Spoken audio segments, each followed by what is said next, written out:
Is it already show? Okay, clear enough. Okay. Good afternoon, everyone. We are from Group 5. We will talk about mass media and public sphere. So,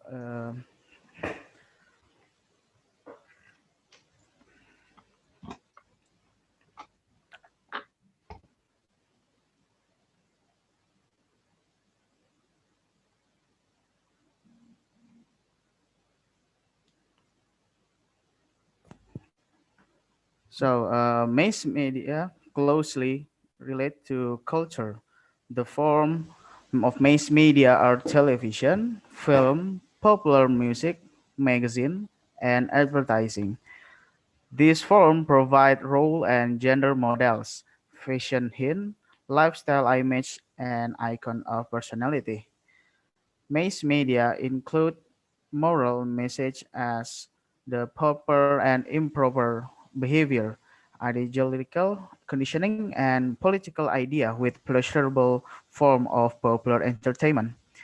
Moreover, as the society become more dominated by mass media, powerful corporations came to control major institutions like newspaper, radio, film, and television.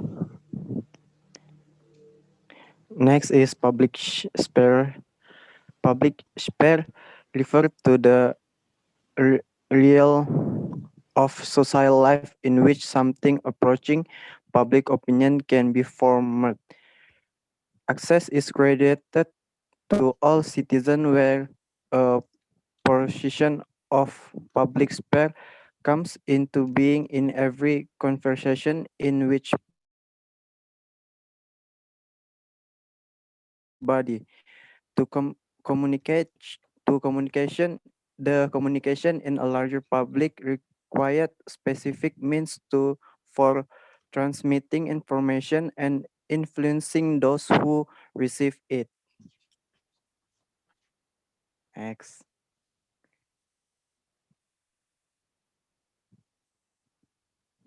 Public sphere history. The concept of public sphere and public opinion arose from for the first time at the 18th century. There is no solid indication that European society possessed the possessed public sphere, yet the belum pin kelewatan pin. Ya, the central period create public representation of power. The concept of representation show through the holder of the position presented himself as the embodiment of high power. The concept of representation carry along to the most recent constitutional spirit of public authority, which came into being with national and territorial states.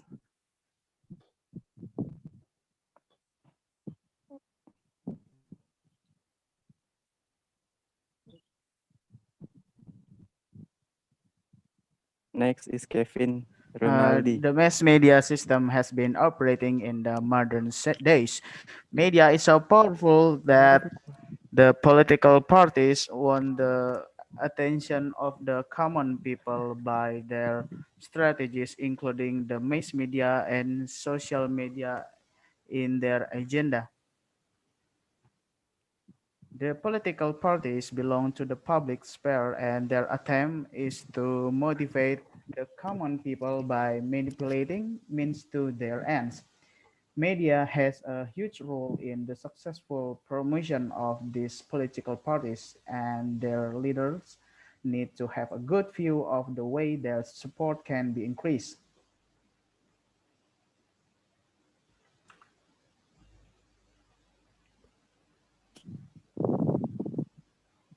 Aduh, tes tes tes. Next is television.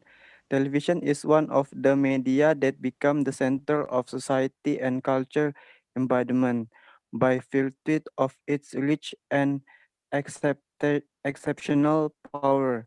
Television produce effects which are completely original.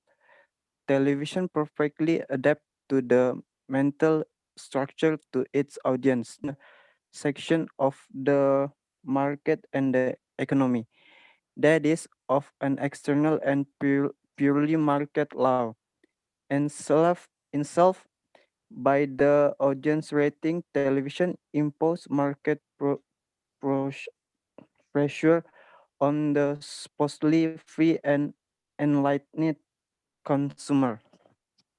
Next, Kevin Rinaldi.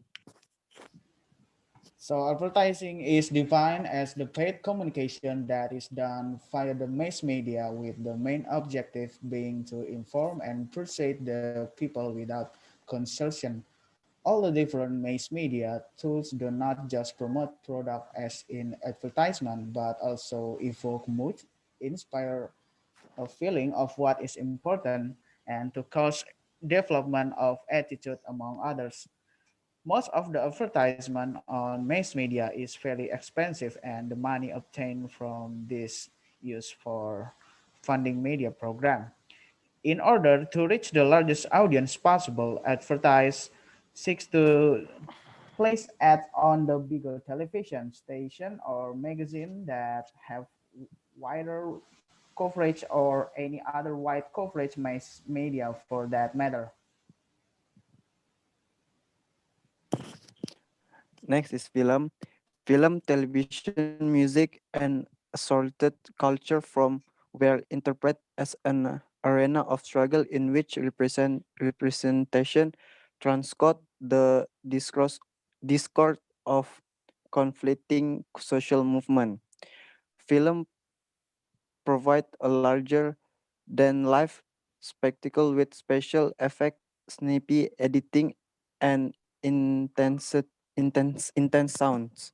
The representation show through the culture from where interpret not just a replication of the real reproduction of natural object, but as construction of the complex technical, narrative, and ideological apparatus.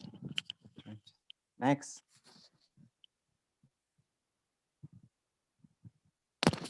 next pin.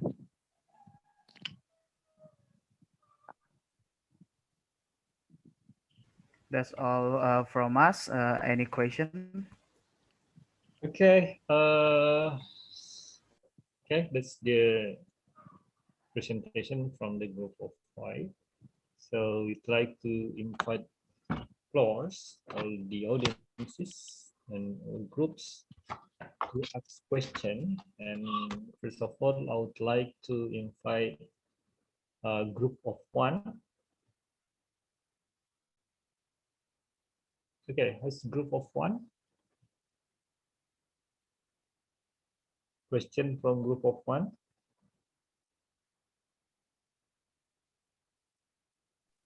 Ya Pak, Astri Oke. Pak mau nanya dari grup 1. Oke, silakan Astri. Pertanyaannya, ini negatif positif dari Mas Bendia itu di kehidupan sehari-hari apa? Itu aja Pak. Kasih. Oke. Positif negatif dari mass media dalam kehidupan sehari-hari. Okay, good questions. We move to group of two. Please, group of two. Iya Pak, sebentar. Oke. Oh ya Pak, pertanyaan kami, apakah yang terjadi seandainya terjadi kesenjangan representasi yang dilakukan oleh media tentang masyarakat? Misalnya, bagaimana media merepresentasikan kondisi masyarakat, contohnya pada aspek ekonomi.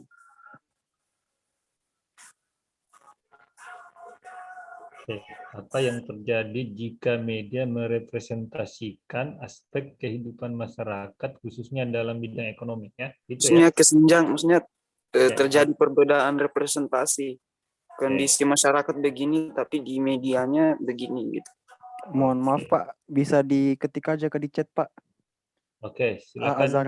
Azhar, permintaan dari grup 5 Oke Pak. diketik di ini ya. Oke. Oke, sambil nunggu Mas Azhar ketik pertanyaannya, silakan grup 5 untuk didiskusikan jawaban dari pertanyaan grup 1 dan grup 2.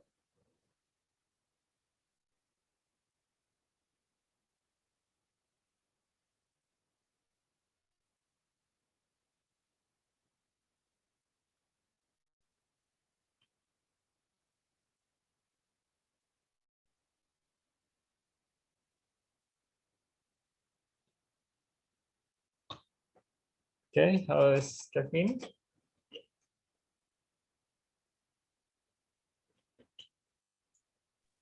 Bentar Pak ya, masih didiskusikan. Oke. Oke, sambil grup yang lain silakan you may try to think or discuss with your groups for your questions regarding the presentation from the group of 5 or group 3, 4, 6, 7, 8, 9, and 10.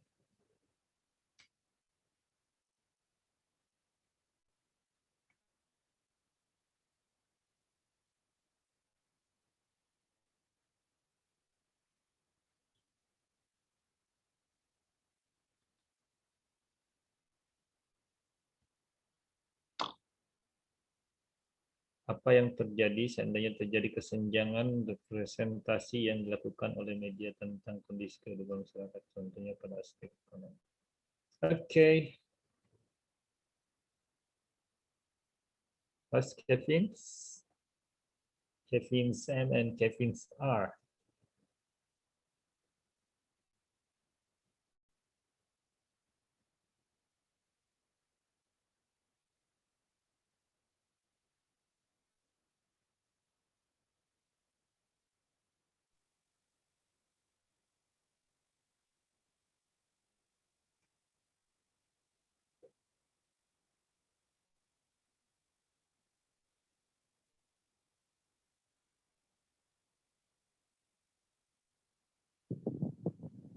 Tes.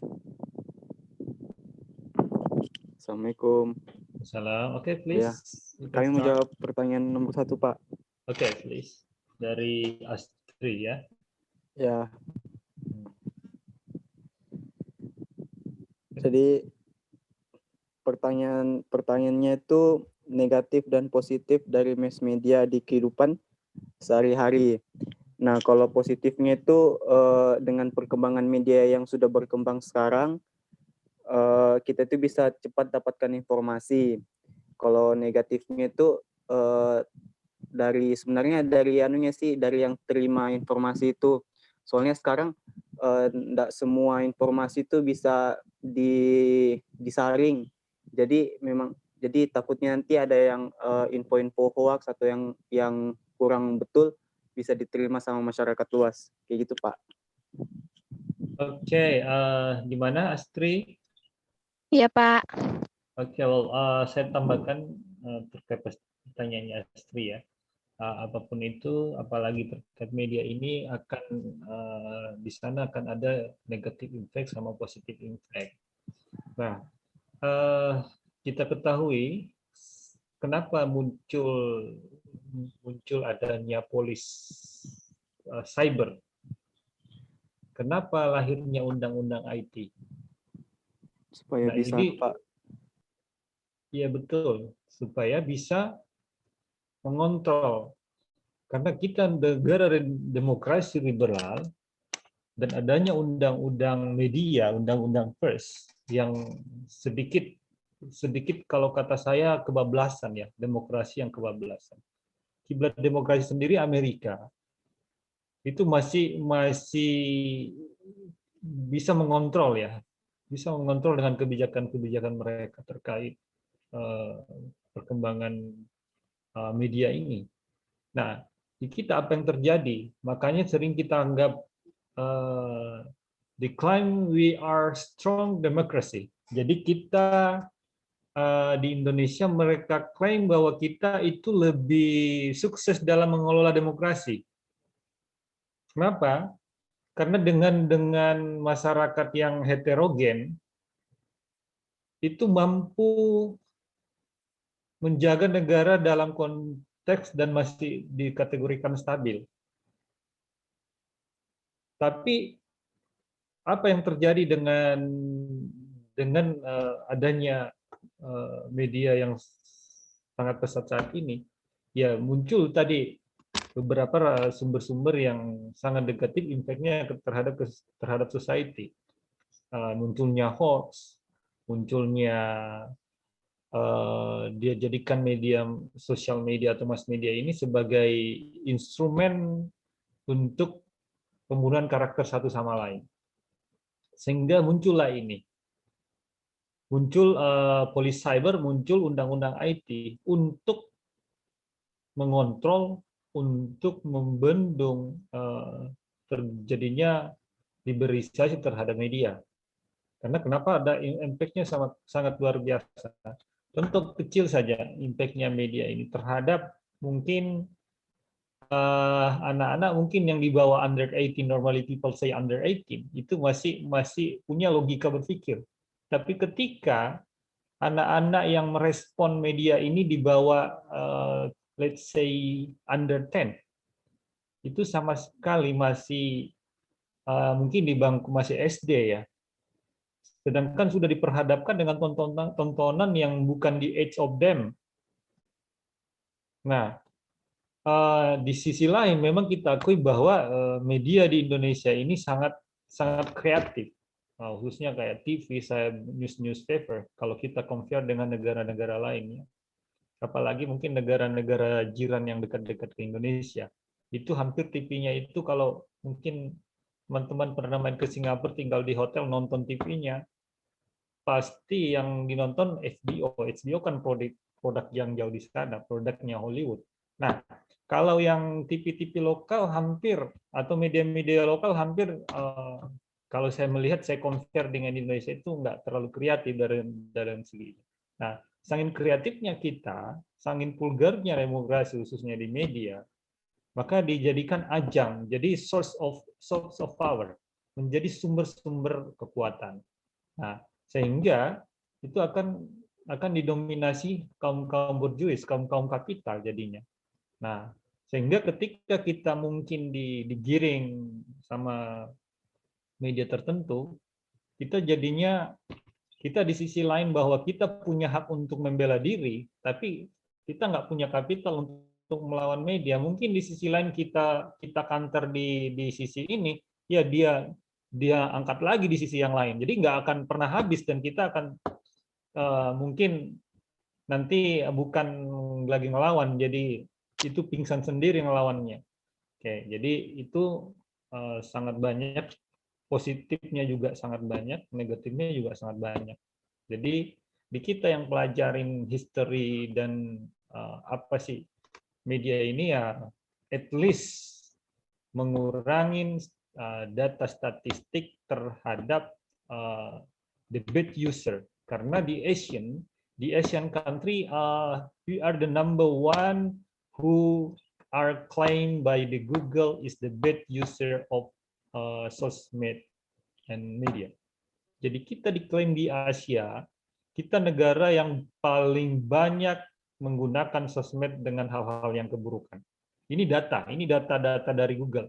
Jadi ini fakta. Nah, mudah-mudahan di kita yang belajar media tidak menambah statistik data itu menjadi lebih tinggi lagi. Nah, gimana kita memain bahwa negatifnya sangat banyak juga. Oke, well, itu tambahan dari saya terhadap pertanyaan dari Astrid. Sangat banyak. Oke, silakan untuk merespon jawaban dari kelompok 2. Maksud pertanyaan itu Pak kayak gini kah?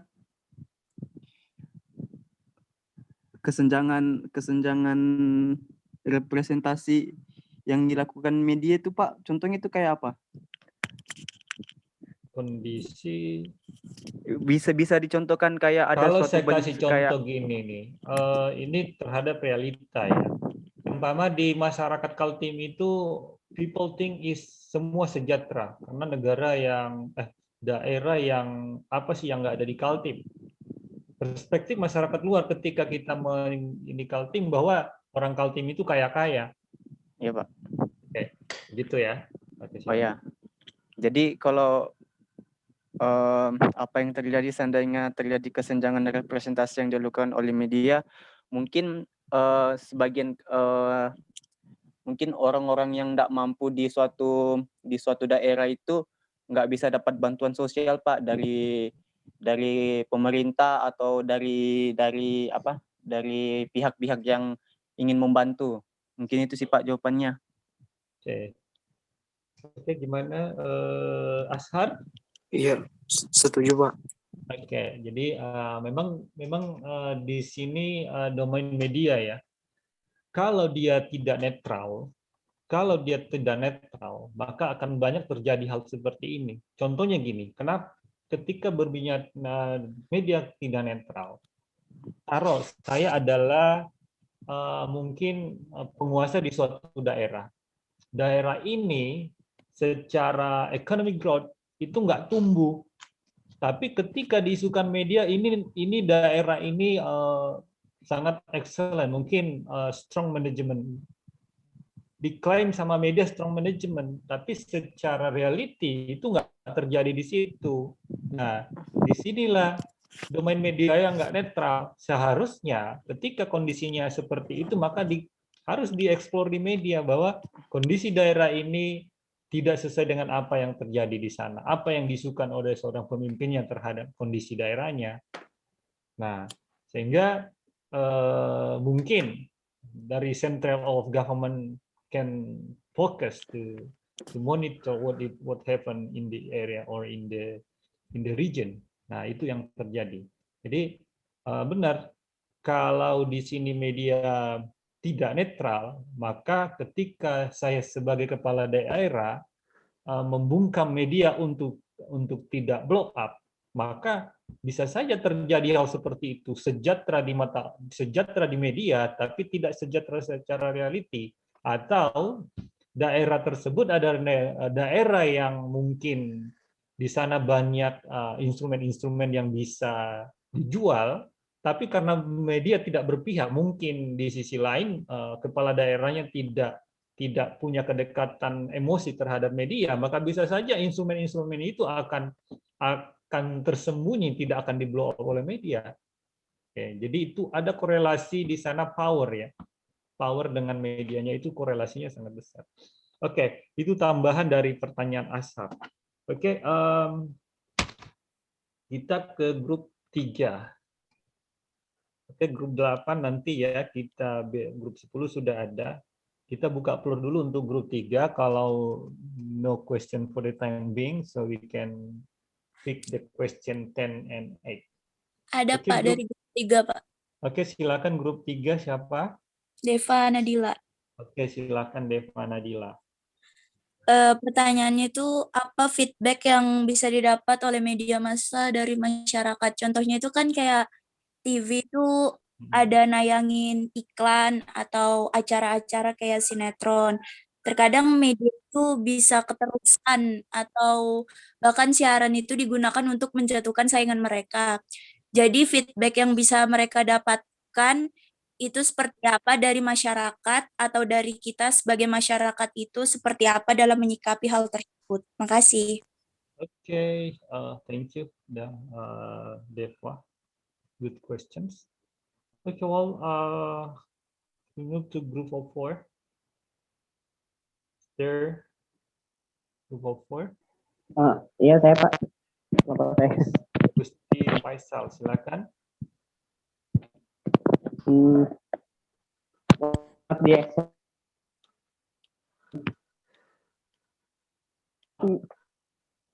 One of the example of public sphere on Suaranya social media putus-putus is Pak.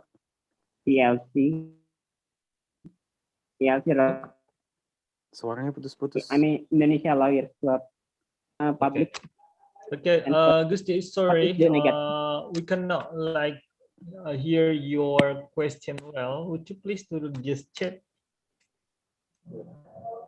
Seems that you have trouble access in terms of your internet.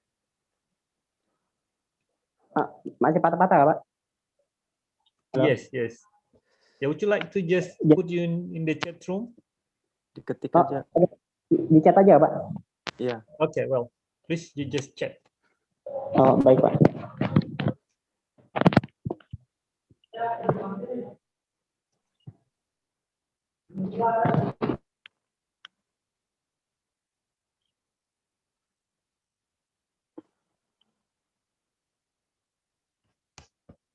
Okay. Pertanyaan dari Gusti Wanek, for example, public sphere on your social media is ELC, English Indonesian Lawyers Club. It's quite good to give the opinion and solve a problem together. The question, what is the negative or positive impact of public sphere on the social media? Explain it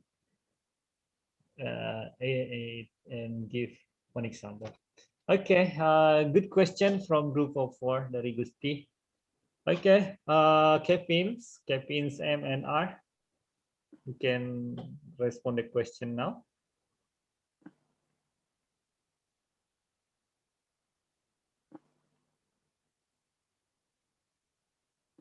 Okay, Kevin. Yes, sir. Yes, sir. Discuss Wait, beyond, or you wait a can... moment. Okay, wait. All right.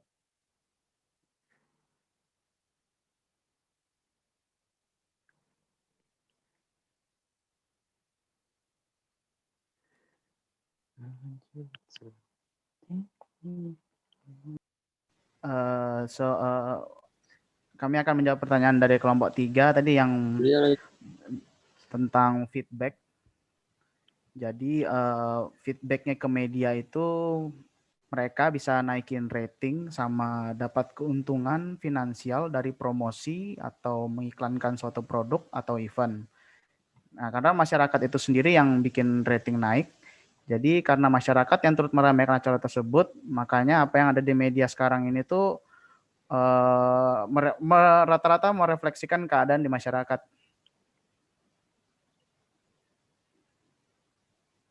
Oke, gimana Deva? Oke, Pak. Oke, ya saya tambahkan dari jawaban grup 3 ya. Oke, dari pertanyaan Deva tadi, apa kaitannya dengan masyarakat? Feedback ya, benar. Jadi di dalam konsep media, khususnya TV ya, di sana ada 4 konsep ya. Ada namanya entertainment, ada namanya information, and infotainment, advertisement. Nah, apa kaitannya dengan role daripada media itu? Apa kaitan sama masyarakat? Jadi di sini masyarakat adalah user and buyer ya terhadap apa yang ada di media. Nah, tadi di mana sisi ininya kepada masyarakat? Jadi sisi keuntungan di media adalah semakin tinggi rating suatu broadcast program atau framing program, maka akan semakin tinggi nilai bayarnya. Nah, let's say mungkin kayak beberapa acara, entah itu sinetron, entah itu talk show, entah itu check and recheck, entah itu insert. Jadi dia akan dilihat jualannya gimana, jualannya dari segi rating. Nah, semakin dia interest, ratingnya semakin bagus, maka di sana akan semakin mahal. Apa kaitannya sama masyarakat? Ketika program itu bagus, banyak viewernya, maka di sana nilai jualnya tinggi. Nah, apa kaitannya? Di sana akan muncul iklan di dalam tayangan-tayangan itu. Nah, iklan inilah yang membayar. Jadi ketika satu dilihat, ketika mungkin teman-teman nonton check and recheck, sepanjang kita nonton check and recheck 1 jam atau 30 menit, dilihat iklan apa yang muncul di situ. Itulah yang bayar program itu. Nah, kenapa dia muncul di situ? Dia melihat bahwa yang mau dijual di dalam ini adalah mungkin dilihat siapa konsumen utamanya program ini. Nah, di situ memunculkan program-program yang iklan-iklan yang related dengan siapa yang banyak nonton program tersebut. Nah, dari situlah caranya bekerja ya, broadcastingnya. Oke, well, itu tambahan dari saya terhadap pertanyaan dari Deva. Oke, let's move to pertanyaannya Gusti dari grup 4. Oke, silakan Kevin.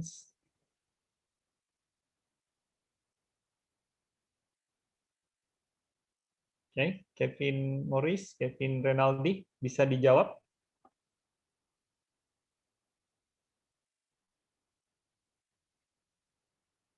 Jadi silakan dijawab, nanti saya akan jelasin tambahan. Silakan. About a question from group 4 ya, Sir. Yes.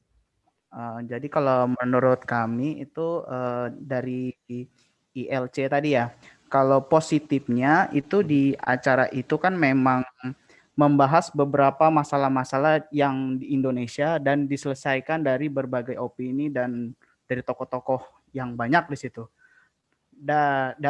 Positifnya lagi, jadi dari positifnya itu dari perselesaian masalah itu biasaan masyarakat luas tuh bisa tahu penyelesaian masalah tersebut. Dan negatifnya itu terkadang dari ada oknum yang biasanya mengambil dari cuplikan dari acara ILC tersebut itu diedit, lalu diedit jadi digabung dari potong-potongan, entah itu dari mungkin kata-katanya yang kurang mengenakan dimasukkan di situ, lalu disebarluaskan kembali oleh oknum tersebut. Jadi di situ Pak ada pergeseran maksud dari satu video gitu Pak. Contohnya contoh kasusnya itu kayak yang podcast Deddy Corbuzier sama Nadine Pak. Jadi orang kemarin itu sempat rame di sosmed gara-gara videonya itu di-cut, jadinya seolah-olah Nadine itu mendiskriminasikan orang miskin, kayak gitu Pak. Padahal kalau kita lihat seutuhnya videonya itu maksudnya bukan gitu Pak. Oke, gimana Gusti?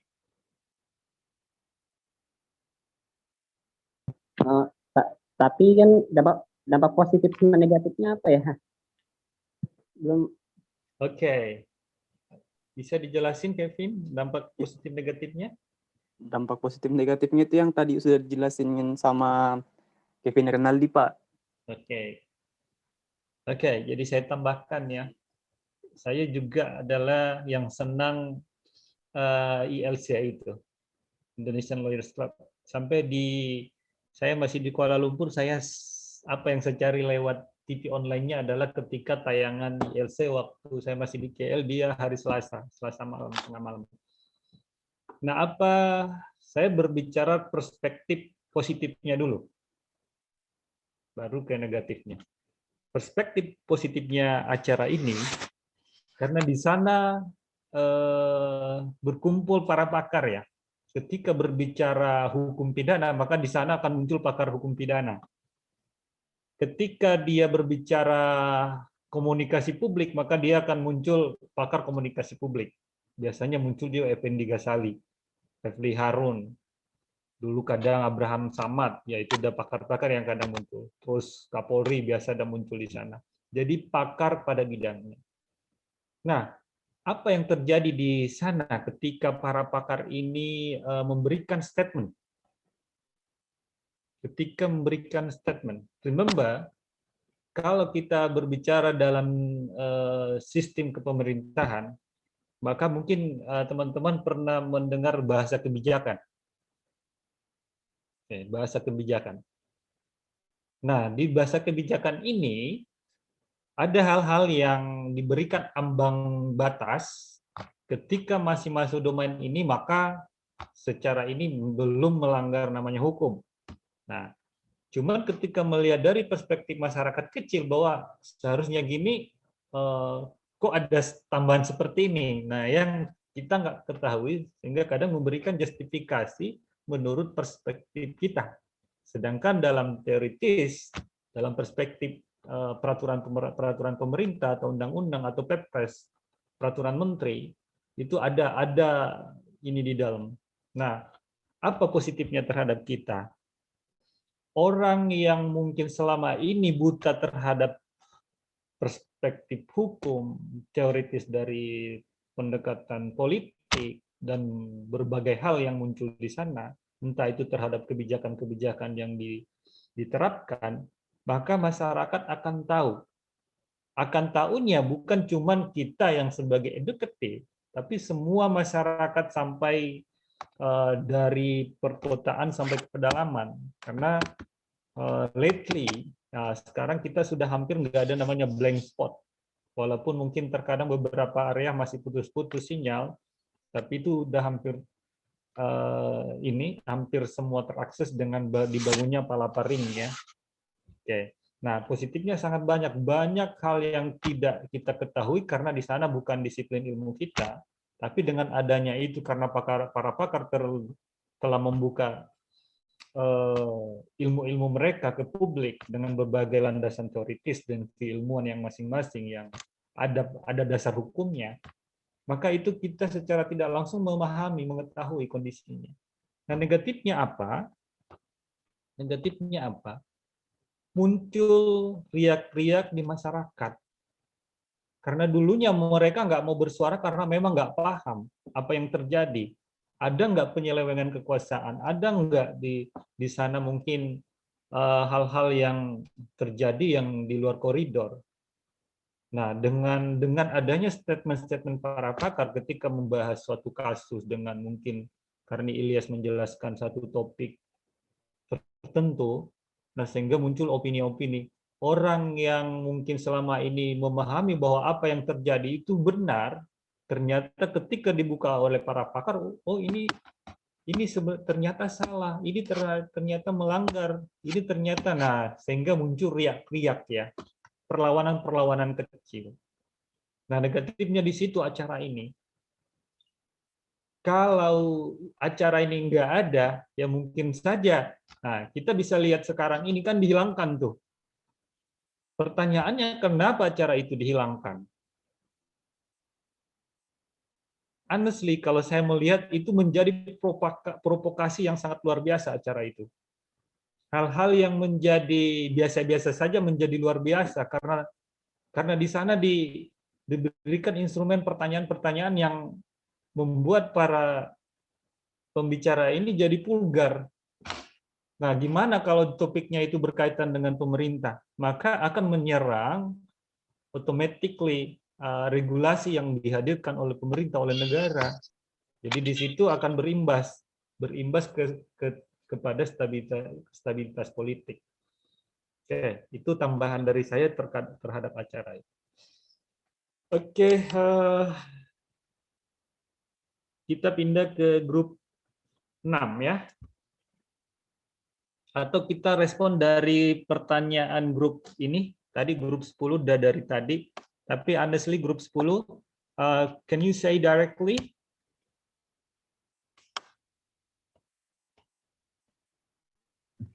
Ya, Pak. Oke, silakan Selfie ya. Iya. Oke, silakan Selfie. Can you say again your question? Mass media plays a major role in aspect of life. Then how do you respond to the mass media whose content is not accordance with reality? Then what is the best solutions? Okay, best solution. Okay, good Selfie for the question. Very good. Selfie Sinta. Okay, this question from group of 10. So let's see the question from group of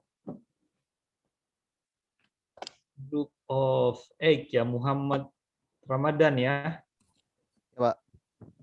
Okay. Okay. My name is Muhammad Ramadhani from group 8. as we can know, right now we're living in a extremely modern society. So platforms such as Twitch, YouTube, and other streaming platform or media, I would say, is slowly rising up. And with its pace, dengan kecepatan platform-platform streaming ini sedang naik, kira-kira itu mereka bisa nggak kayak nge-outperform apa ya media massa yang konvensional kayak TV, film, radio dan lain-lain gitu. Dan gimana mereka menurut kalian meng-outperform media massa konvensional tersebut? Terima kasih. Oke, silakan dijawab dulu dua pertanyaan ini. Oke, pertanyaan dari Selfie sama dari Muhammad Ramadan ya. Ini Muhammad Ramadan yang Dano atau yang no Dano? Saya yang Danu, Pak. Oke, Dano ya. Oke.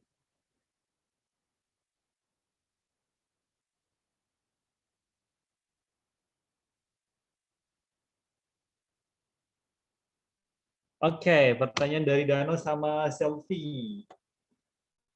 Silakan, Kevin.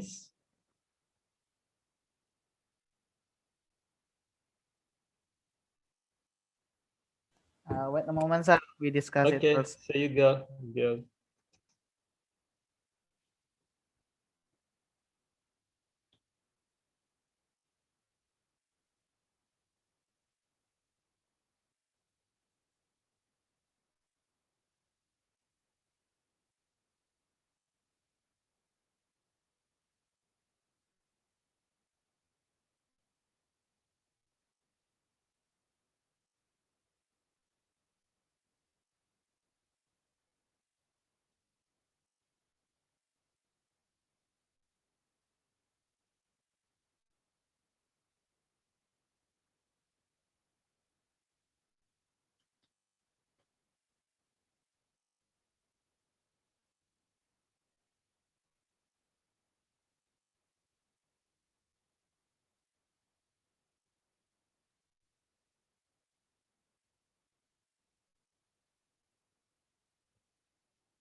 Okay, Kevin.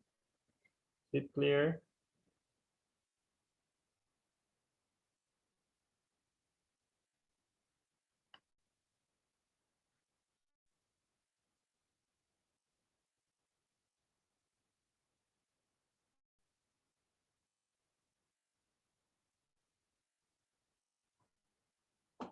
How's Kevin for those questions about group 8 and group of 10?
How's Kevin?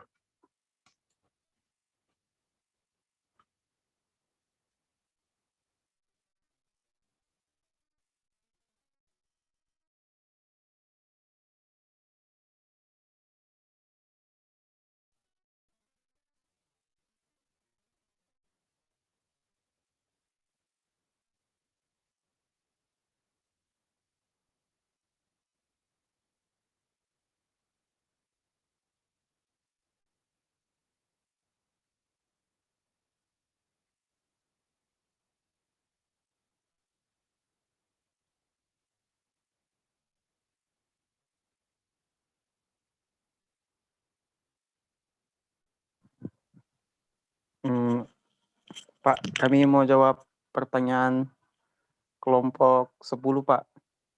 Oke, silakan. Pertanyaannya, ketika media massa memegang aspek penting dalam kehidupan, bagaimana respon kita jika sebuah berita itu tidak sesuai dengan kenyataan, dan bagaimana solusinya, solusi terbaiknya. Kalau seandainya sebuah media itu memberikan berita yang tidak sesuai kenyataan, menurut kami, Pak, mungkin dari sisi masyarakat mungkin tidak percaya lagi, atau mungkin kurang respect terhadap media tersebut. Jadi jika suatu saat mereka mengeluarkan berita lagi, kemungkinan tidak ada lagi kepercayaan dari masyarakat. Nah, kalau untuk solusinya itu mungkin sebagai penerima informasi, kita sebenarnya harus mencari source-nya dulu, sumbernya, atau tidak mencari kebenarannya dari berita tersebut. Kayak gitu, Pak. Oke, itu jawaban dari grup 5 dari Kevin Morris. Nah, gimana itu pertanyaan dari Selfie tadi ya. Gimana Mbak Selfie? Deva? Selfie ya? Selfie Sinta. Iya, Pak. Oke, gimana? Ada additional dari Mbak Selfie? Sudah, Pak. Sudah cukup. Oke. Jadi saya tambahkan ya. Jadi gimana kalau nggak sesuai reality?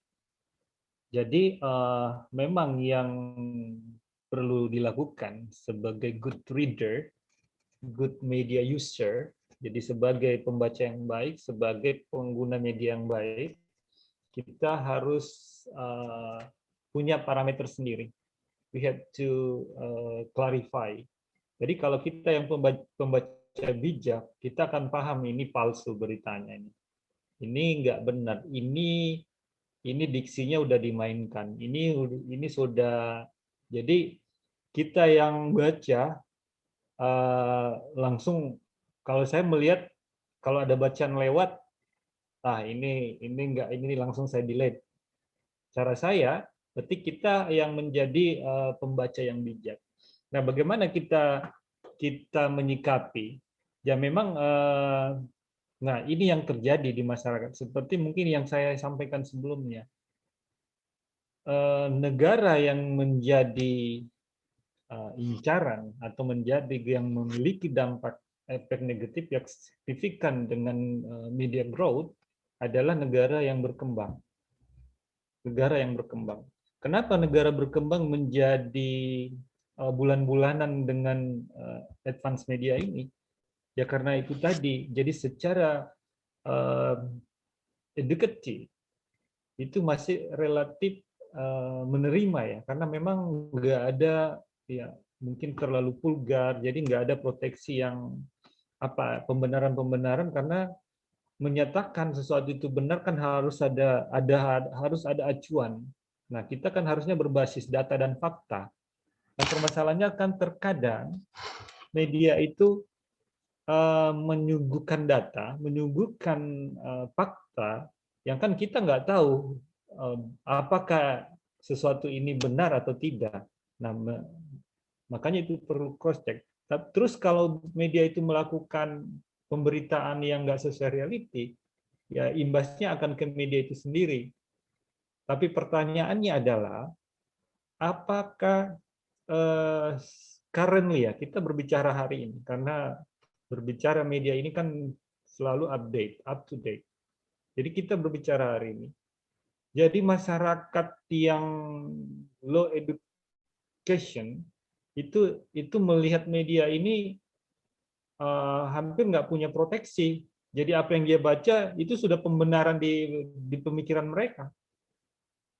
Jadi kita tidak melihat ketika ada media-media yang menyuguhkan itu malah ratingnya yang naik.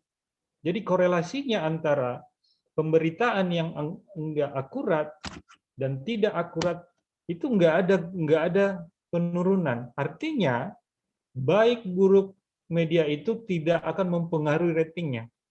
Semakin dia malah menyuguhkan hal-hal yang sifatnya di sana debatable, semakin orang tertantang untuk mau tahu. Jadi intinya untuk kita yang harus memberikan filter, frame untuk cara kita menerima media itu sebagai hal yang benar atau tidak itu dari cara kita ya. Tadi Mas Kevin sudah sampaikan, kita harus cross check atau check and recheck. Nah, masalahnya kan di kita, di masyarakat kita kan hampir nggak punya waktu untuk hal-hal seperti itu. Hampir nggak punya waktu. Jadi ya intinya kita yang harus proteksi diri. Intinya seperti itu. Nah, terus di mana domain negara? Di mana domain negara terhadap kondisi ini? Ya disitulah negara memunculkan namanya KPI, Undang-Undang Penyiaran. Sehingga disinilah domainnya. Nah, ketika kita berbicara yang mana yang harus dibenahi dulu nih? Ya berarti regulasi yang dibuat peraturan menterinya dari Menkominfo yang harus benar-benar membuat regulasi-regulasi ini sehingga bisa meminimalkan diksi-diksi yang ada di media, khususnya yang terlalu menggiring media ini sehingga fakta yang sebenarnya kecil dijadikan besar, artinya dibesar-besarkan. Karena kan di sana edit value-nya ketika dia udah dibesarkan. Oke. Nah, jadi di sini sebenarnya ranahnya negara yang harus hadir. Bagaimana undang-undang media dan pers itu ya mungkin regulasinya yang harus diupdate juga. Jadi tidak regulasi yang dibuat 10 tahun yang lalu masih berlaku sampai hari ini. Nah, karena itu tidak ada regulasi, mungkin regulasi-regulasi yang update, maka ya otomatis yang menangani criminality, khususnya di sini polisi dan tentara, ya harus membuat pencegahan-pencegahan dengan membuat undang-undang untuk meminimalkan overload terhadap penggunaan media secara negatif. Oke. Jadi itu tambahan dari saya terhadap pertanyaan dari Selfie. Oke, kita pindah ke pertanyaannya Dano ya. Oke, silakan Kevin. Danu, Pak. Iya, tadi itu pertanyaannya Dano kan yang 8 ya. Iya, Pak. Danu. Oke, silakan Kevin M sama Kevin R dijawab. Di sini jendelanya ketembus matahari ya sampai kacamata silau. Nggak gaya ya. Oke. Silakan Kevin. About platform tadi ya, YouTube dan sebagainya. Jadi di sini Twitch, YouTube, jadi any other streaming media. Oke, sir. Jadi seperti YouTube ini YouTube itu berisikan tentang informasi dan juga sebagian dari televisi dan media, dan juga itu bisa ditonton lewat teknologi kita yang sekarang itu disebut smartphone atau tab dan sebagainya, yang mana pemakaiannya itu bisa dilakukan kapanpun dan dimanapun. Tidak berbeda dengan seperti televisi yang kalau kita ingin mengetahui suatu berita itu kita harus mencari stop kontak. Mungkin kalau yang belum ada nyampe TV kabel mungkin harus pakai parabola mungkin, dan itu mungkin lebih sulit, dan itulah mungkin sisi unggulnya dari kalau dari melewat smartphone dan YouTube dan sebagainya tadi. Dan juga di YouTube itu juga menayangkan tayangan ulang yang ada di TV. Dan sekian, Pak. Oke, gimana Danu? Lebih ke gimana ya? mungkin salahku juga sih bilang outperform. Mungkin kata yang tepat itu gimana kayak YouTube apa segala macam itu bakal mengganti juga nggak pas, tapi kayak apa ya, mendominasi kayak ngalahkan apa ya, media massa TV. kayak TV gitu yang konvensional gitu maksudku. Kev.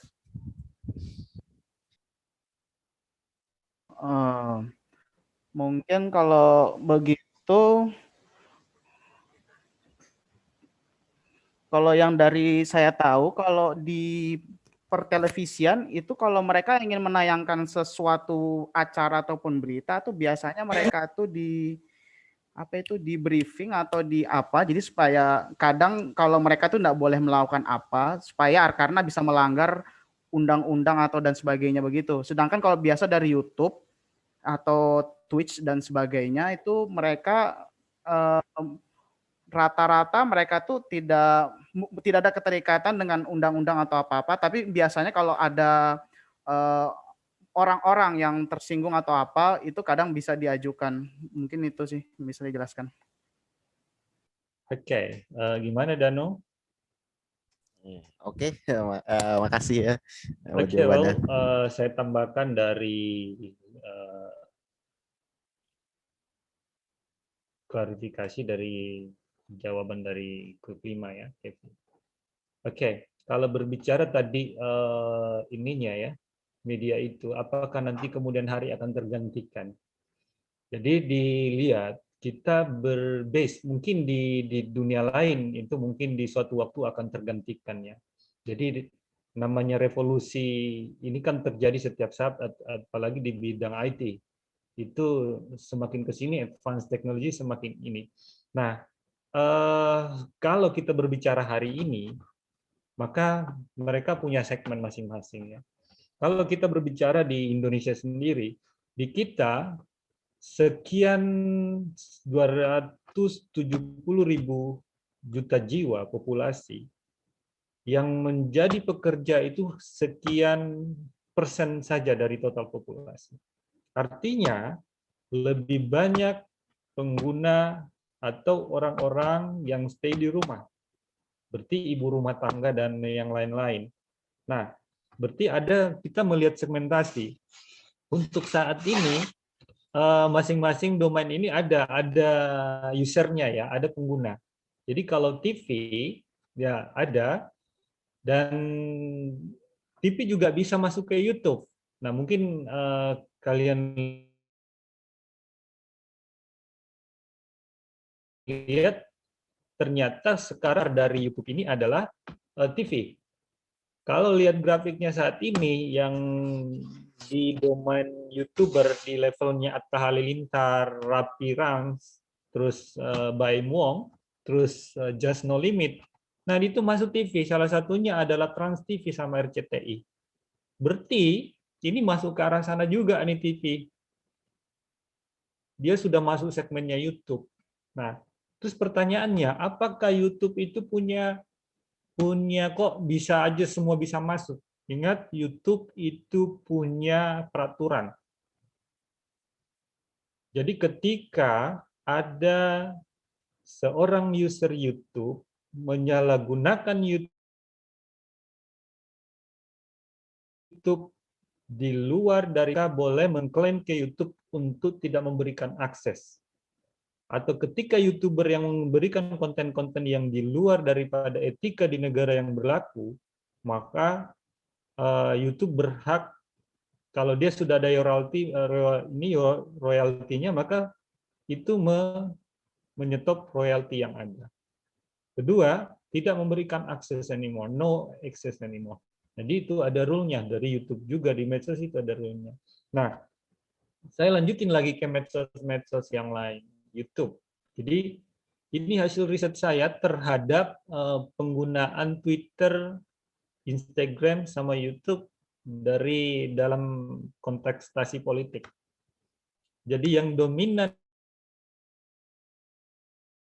itu sosialisasi, entah itu posisi oposisi atau petahana, dalam hal ini what we call is incumbent, itu menggunakan instrumen ini. Indonesia itu dominan menggunakan YouTube. Yang kedua adalah Twitter. Kenapa Twitter? Twitter dengan IG. Karena ini, instrumen ini kan bisa memuat konten-konten. Kalau program kan bisa diupload di dalam IG.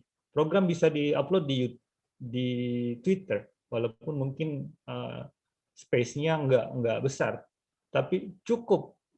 Karena kalau informasi-informasi tertentu kan hanya beberapa leaflet-leaflet. Nah, kenapa menjadi media yang paling utama saat ini? Karena masyarakat pemilih itu membawa ini. YouTube, IG, konsumernya populasi besar, pemilih pemula, mulai dari pemilih pemula ada di sini, jadi dia nikmati in everywhere, in anytime, itu bisa melihat apa yang terjadi. Sehingga link-link kita terkadang menjadi instrumen populasi. Jadi taruhlah saya gini, next time, seumpama saya mau jadi wali kota seumpama. Saya tahu ini teman-teman yang ada di dalam ini, saya gunakan grup ini untuk sosialisasi saya. Why? Dengan kalian tahu mungkin di sini 30 orang, lumayan. Kali plus teman, nanti di-share ya ke teman-teman yang lain. Itu udah berapa banyak orang yang tahu saya, yang awalnya nggak tahu, terus awalnya nggak tahu program saya, akhirnya tahu, itu akan menjadi interest. Dan di sana akan terjadi marketing, direct market. Jadi kalau kalian interest dengan saya, kalian mungkin akan share ke orang lain lagi lewat instrumen ini. Dan itu hanya sekian detik, langsung dari tangan ke tangan. Nah, kenapa ini menjadi populer? Karena sebagian besar orang bekerja, nggak nonton TV. Jadi yang menggunakan TV orang-orang yang tinggal di rumah. Tapi bukan berarti juga dikesampingkan, karena populasi yang nonton TV juga masih sangat besar. Karena kita secara grafik, kita kan selalu ketika menggunakan strategi tertentu, kita kan harus berbasis populasi. Sekian persen yang tinggal di rumah, sekian persen yang ada di kantor, sekian persen yang ada di kebun, di ladang, nelayan, petani. Baru ditentuin, oh media ini yang paling pas. Nah, petani pun saat ini udah punya ini, berarti the main instrument is apa yang bisa ada di HP. Semua bisa ada di sini. Jadi TV pun sudah masuk di area-area medsos. Oke. Itu tambahan dari saya terhadap pertanyaannya Danu. Oke, kita pindah ke grup 6.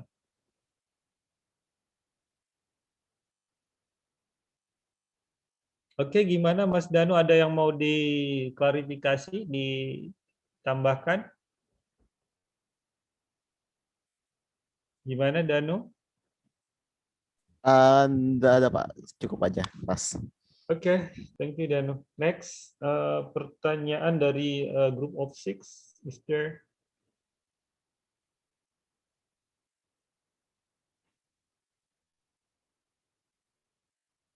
Oke, group 7. Ya Pak. Oke, silakan. Your name. Pertanyaannya simpel aja sih sekarang. Apakah partai politik itu termasuk ke dalam public sphere? Kalau iya, kenapa? Itu aja. Oke, bisa dicet ininya, questionnya. Ini lagi seems that something trouble. Sudah Pak, saya cek ulang ya Pak ya. We cannot hear your question. Okay, you can chat your questions. Okay, while Lutfi, your group. So you put your group as well. Okay, the other group, please. You can ask while we are waiting for the question from Lutfi. So we'll move to another 2 groups. 7, 9, and 6. Okay.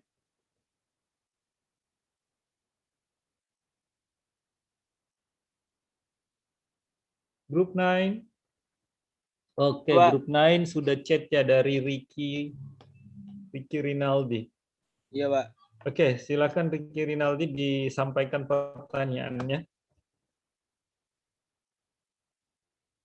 Siapa tahu ada yang lupa jenis suaranya Rinaldi. Siapa tahu bisa dibawa ke dapur rekaman ya.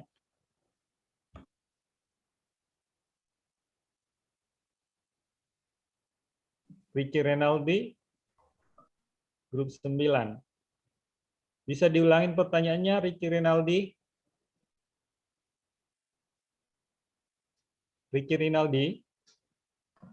Saya Pak yang mewakilkan Pak dari grup 9. Oke, silakan Rana Novanda dibaca lagi pertanyaannya. Bagaimana pengaruh perkembangan media massa bagi masyarakat? Oke, bagaimana pengaruh perkembangan media massa bagi masyarakat? Tadi Rana Novanda yang ini ya.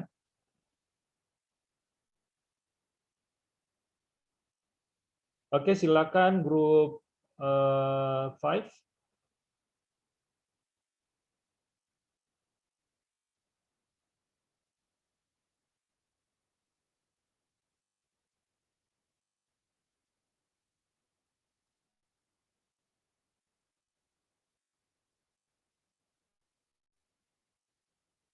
Oke, grup baik.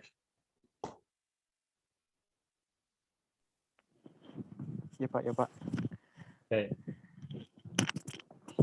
Yang mau dijawab pertanyaan dari Rana dulu Pak, Rana Oke, Novanda. silakan.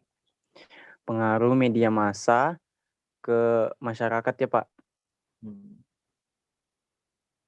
Kalau menurut saya pertama media massa pengaruhnya adalah media massa dapat membentuk keragaman di tengah masyarakat.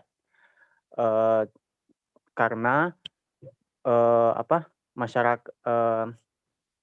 karena jika masyarakat tersebut bisa terus-menerus menerima informasi dari media, mungkin orang tersebut bisa terjadi perubahan nilai, pikiran, atau tindakan dan keseharian di masyarakat, Pak. Oke. Sudah, Pak. Ya. Gimana Rana? Oke, Pak. Oke, jadi ya, saya tambahkan pengaruh media di masyarakat. Salah satu sudah disampaikan dari grup 5. Jadi membentuk keragaman di masyarakat. Jadi kondisinya bahwa media significantly influence people behavior. Jadi media itu sangat signifikan mempengaruhi perilaku masyarakat. Kok Mr. Alam bisa ngomong gitu? How could we know? Jadi belajar gimana caranya kita tahu bahwa signifikan influence people behavior. Oke. Contoh, gimana mempengaruhi perilaku. Jadi dulunya, we can compare ya, coba kalau mungkin saat ini bisa berpindah dari satu tempat ke tempat yang lain, yang tempat di mana mungkin akses media ini mudah didapat, dengan daerah-daerah yang media ini mungkin masih terbatas. Di sana akan kelihatan. Oh ini pengaruh nggak dominan. Contoh, dari cara kita berpakaian, ada nggak yang kita merasa bahwa ini style apa yang saya akan saat ini hasil daripada imajinasi saya, hasil daripada pikiran saya bahwa saya akan menyukai gaya ini. Ada nggak muncul seketika bahwa I do this style because of me, myself? Ada nggak yang merasa pernah berpikir gitu?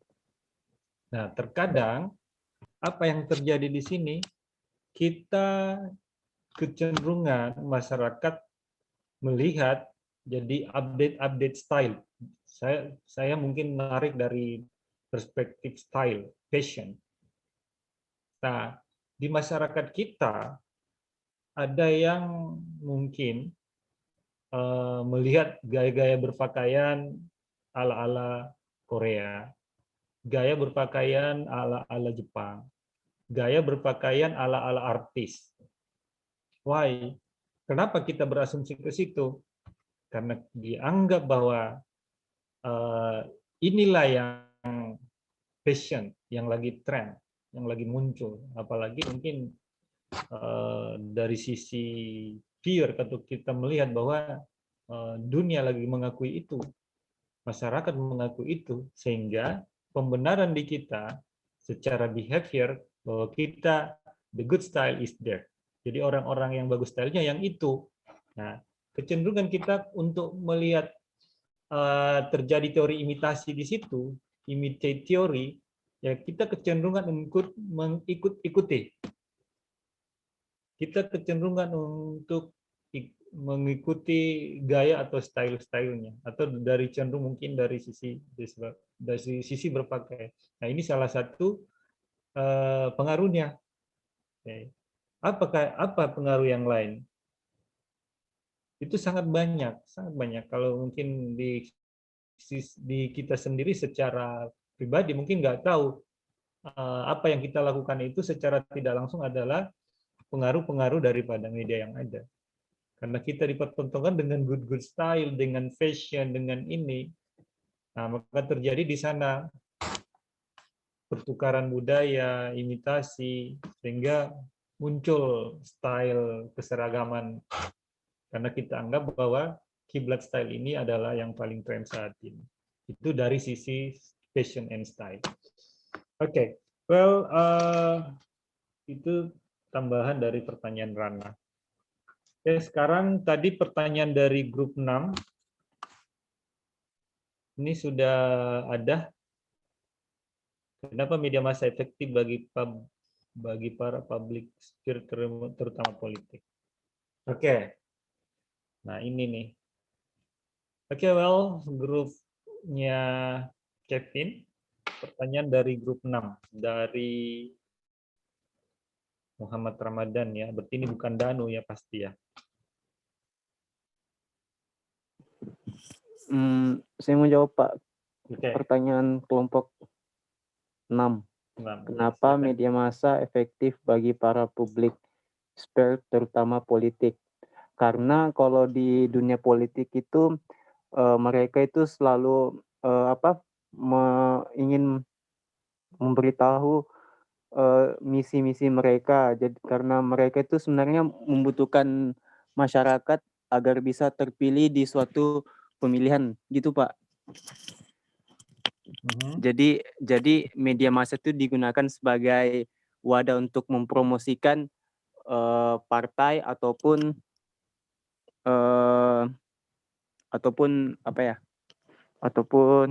nilai-nilai mereka, nilai-nilai yang mereka anut dalam satu partai, gitu Pak. Oke.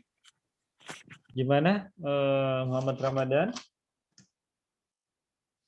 Oke, jadi saya tambahkan jawaban dari Kevin ya. Oke, jadi kecenderungan karena media ini satu-satunya the most effective instrument. Kenapa dikatakan the most effective instrument? Okay. Kita dari populasi yang jadi pemilih dalam politik, ya kita kan secara geografis itu very dynamic area ya. Jadi bermacam-macam, most various places, yang bahkan itu ada hal daerah-daerah yang masih sulit terjangkau dalam waktu singkat. Jadi instrumen ketika kita dalam beberapa daerah secara cost itu sangat tinggi. Cost-nya tinggi kalau kita menggunakan manual style untuk promosi. Karena politisi ini juga perlu dipromosikan. Para kandidat-kandidat yang berkontestasi dalam politik, mereka juga secara individu dalam kepartaian, entah itu dari partai yang sama atau berbeda partai, mereka juga saling berpacu untuk merebut kursi. Karena ini masalah kursi. Jadi dalam satu partai dengan member yang sangat banyak, sehingga kan otomatis yang menjadi anggota dewan kan nggak banyak. Sehingga mereka perlu mempromosikan diri. Nah, apa yang paling efektif? Kalau berbicara dengan geografis kita itu sangat sulit dengan pola-pola manual. Walaupun perlu, ya, walaupun perlu. Kan kita akui bahwa saat ini masih ada orang juga yang belum bisa menggunakan internet access. Yang sekian persen di bawah angka kemiskinan itu mungkin masih berpikir untuk punya mobile phone atau anytime untuk membeli internet. Oke. Jadi otomatis yang perlu instrumen-instrumen yang lain untuk mensupport, sehingga jadi target instrumen yang ada sebagai untuk mengingatkan dan untuk menjangkau user-user yang tidak memiliki instrumen seperti mobile phone dan internet access. Jadi, nah kedua, media ini sebagai tempat propaganda. Jadi di sana ideologi seseorang, ideologi leader atau ideologi partai itu ditunjukkan. Kedua, saya menarik dari sisi incumbent nih. Satu incumbent dulu dalam konteks politik. Seorang entah itu presiden, entah itu bupati, ketika satu periode kan kadang mau 2 periode. Ketika anggota dewan kadang satu periode mau 2 periode. Otomatis regulasi partai sendiri, siapa yang paling banyak suaranya, itu yang akan diusung. Itu banyak kan regulasi partai. Sehingga perlu popularitas, bukan cuma artis yang perlu popularitas, media juga. Para politisi juga perlu popularitas. Sehingga semakin banyak masyarakat yang tahu, semakin kalau berbicara hukum possibility, maka semakin possibility-nya semakin besar. Nah, bagaimana caranya dengan media? Karena di tangan-tangan kita ini tiap hari berkaitan sama media access. Sehingga jadi menjadikan instrumen yang sangat efektif dan paling efektif at the moment. Jadi tidak hanya kira-kira, ini data ilmiah ya, tidak kira-kira ya. Karena sebelum saya riset, itu sudah ada riset sebelumnya bahwa ini dominan. Nah, entah itu nanti di negara belahan sana, ini kan perspektif Indonesia ya. Kajian saya perspektif Indonesia. Bisa saja di negara-negara yang berkembang mungkin presentasinya mungkin sedikit berbeda ya. Tapi secara dominan itu masih berlaku.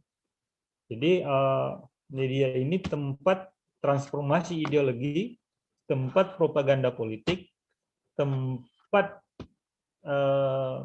para politisi untuk ibaratnya bertarung secara konsep, bertarung secara ideologi. Jadi gitu tambahan dari saya. Oke, gimana?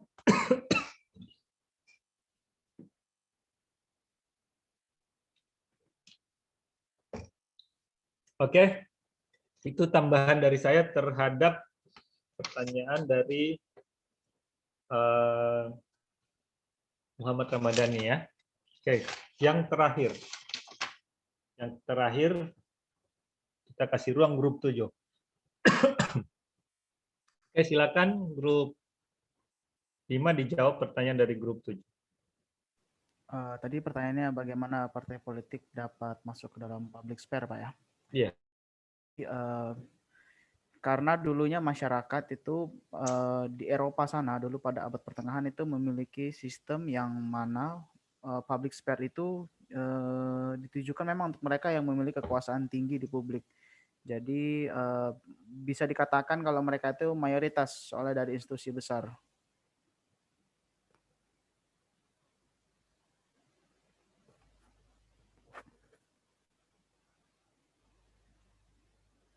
Itu aja, Pak. Oke. Apakah partai politik bisa termasuk ke dalam public sphere? Jadi itu pertanyaan dari grup 7 ya. Lutfi, pertanyaan dari Lutfi. Lutfi gimana Lutfi? Bisa diulang jawabannya Kevin tadi? Saya kayak kurang. Oke, Kevin diulangin jawabannya. Baik Pak. Jadi dulu itu di masyarakat di Eropa sana, di abad pertengahan, itu memiliki sistem yang mana public spare itu ditujukan memang untuk mereka yang memiliki kekuasaan tinggi di publik. Jadi mereka-mereka ini bisa dikatakan mayoritas soalnya dari institusi besar. Jadi termasuk bisa gitu ya? Karena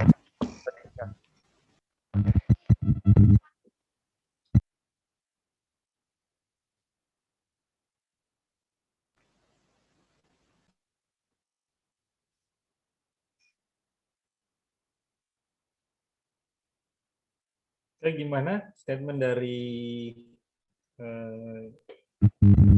pertanyaan Bisa, Pak. ini? Cukup Pak. Oke, jadi lihat dulu apa definisi public sphere dulu ya. Apa itu public sphere? Jadi ruang-ruang publik. Ruang-ruang publik itu yang mana?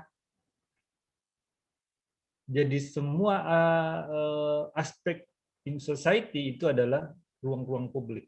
Entah itu di pemerintahan, entah itu di pasar, entah itu di pedalaman termasuk ruang publik.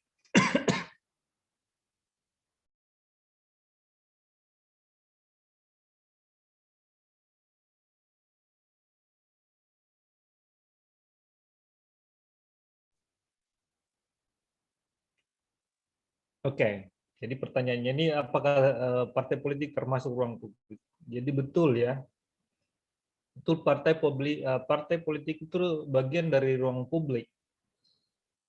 Oke. Nah di sini ada kenapa bisa? Karena partai politik ini adalah bagian daripada masyarakat. Dan kalau kita tarik ulur, hampir semua sampai pedesaan pedalaman itu partai politik ada. Jadi ada namanya DPW, DPC, kecamatan sampai ke desa-desa. Ya, cuman mereka adalah bagian daripada organisasi tertentu. Tapi secara definisi yang dimaksud dengan public sphere adalah ruang-ruang publik. Jadi kategorinya masuk. Nah, kalau kita merujuk kaitkan dengan politik media, memang udah dari dulu, mungkin tahun 17-an ya, 1700-an, itu sudah mulai ada pemikiran-pemikiran seperti itu. Dan pada akhirnya, media ini dijadikan source of power. Dan kemudian media ini dijadikan adalah kekuatan utama partai politik. Ini berarti kalau dalam kondisi perang, yang mungkin senjata Zu-400-nya Rusia yang paling top sekarang ini. Kalah Patriot, kalah rudal Scud. Rudalnya Rusia bisa nyampe Jakarta. Nah, kaitannya sama ini apa? Media ini dari Jakarta udah bisa mungkin sampai ke pedalaman Papua. Sampai ke Sabang, sampai ke Merauke. Dengan hanya media. Hari ini, detik ini, ditayangkan di media, seluruh Indonesia akan tahu apa yang terjadi. Hari ini kalau seumpama Lutfi mau populer, hari ini kalau Mas Lutfi dekat dengan media, maka Mas Lutfi hari ini juga bisa populer. Gimana caranya? Cukup dimunculkan di TV. Cukup dimunculkan sekali sama tayangannya Raffi Ahmad. Udah langsung terkenal. Itu sangat simpel. Gimana caranya? Dicarikan. Kalau kita punya talenta yang mana, bisa disetting. Kamu bermain di talenta ini. Oke. Kamu bermain dengan diksi-diksi ini. Kamu bermain di framing ini. Kalau seumpama kita nggak punya talenta, mungkin seperti Raffi Ahmad, seperti Vicky, yang lain-lain. Jadi akan disetting to be one of the program. Oke, jadi sangat mudah, sama dengan kaitannya dengan politik. Jadi ini korelasi public sphere itu, politik itu punya jumlah massa yang sangat besar ya. Oke, nah saya kasih ilustrasi politik itu bagian daripada public sphere. Ketuanya saja, taruhlah saya ngambil partai besar satu PDI. Setiap dia musyawarah besar, itu minimal 3.000 yang datang. Itu hanya ketuanya udah 3.000, berarti turunan-turunannya itu, ketuanya satu kecamatan, berarti membernya di satu kecamatan itu berapa besar? Ketuanya aja udah 3.000.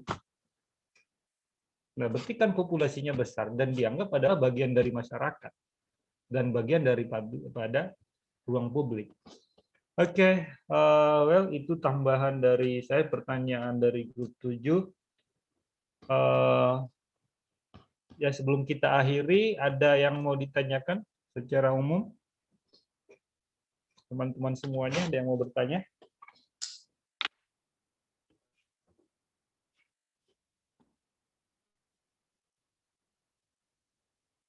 Di mana?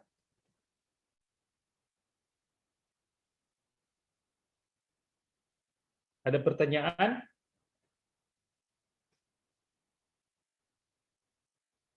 Oke, berarti diam, saya anggap clear ya.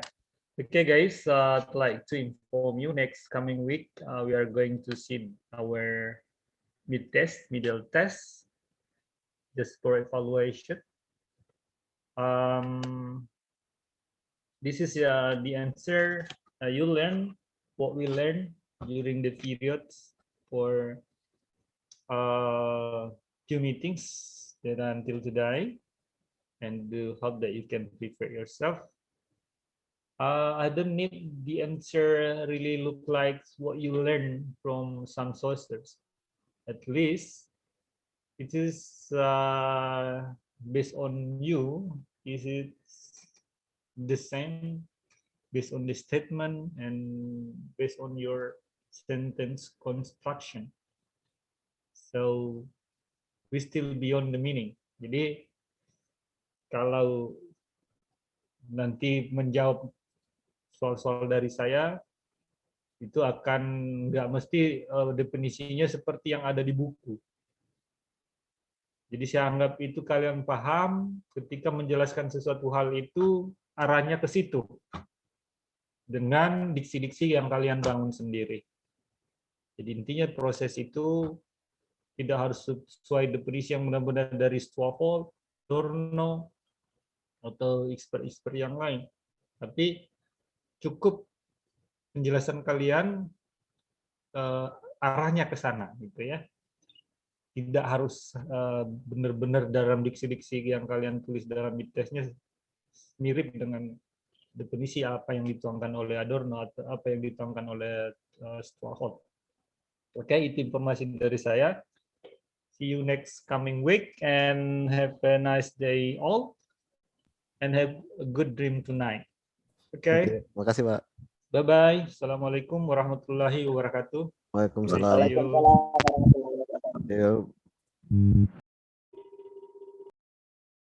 Waalaikumsalam warahmatullahi wabarakatuh.